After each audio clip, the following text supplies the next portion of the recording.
¿Cómo se dice celular en aymara? Tenemos dos formas. Uno, por onomatopeya, por cómo suena, chilililil, chililiri. Aquí tenemos el dato en el diccionario del Gilata Teófilo Laime. Dos, por la función. ¿Para qué sirve? Para llamar. ¿Y cómo se dice? Jausaña. Aquí está el registro en el léxico del Gilata Ignacio Apaza. Es un texto, un libro. Y se ha consolidado en el habla cotidiana como Hausaya, ya sea en las clases, en los libros de enseñanza, redes sociales, medios de comunicación, se usa estos términos.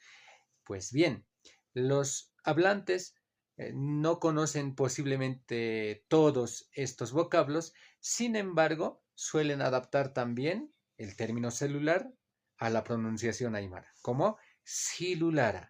Es una zefonemización, así se dice técnicamente. Ahora bien, es posible que entre ustedes hayan fosilizadores del idioma. Aquellos que digan, pero ¿cómo van a nombrar el celular si hace 500 años no existía el celular entre los aymaras? Están atentando contra nuestro idioma, están distorsionando, ¿no?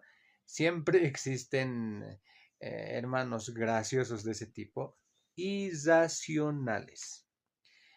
Nos va a servir este dato para entender esas reacciones.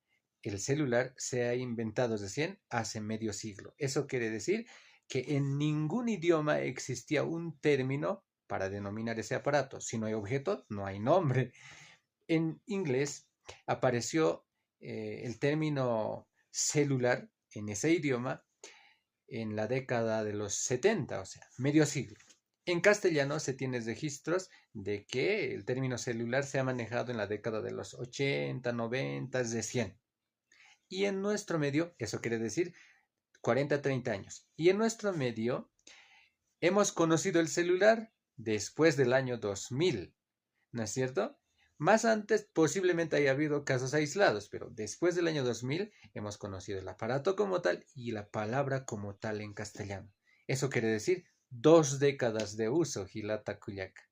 Y alguien ha dicho que, pues, ¿cómo van a utilizar el término celular si en castellano hace 50 años, hace 100 años, hace 200 años no existía celular? ¿Están atentando contra el castellano? Pues no, se toma este término, la inclusión de este término como algo natural y normal. ¿Y por qué reaccionan los hermanos que critican a los nuevos términos aymaras de esa manera? Hace 500 años no había, ¿no es cierto? Rasgándose todo y arrancando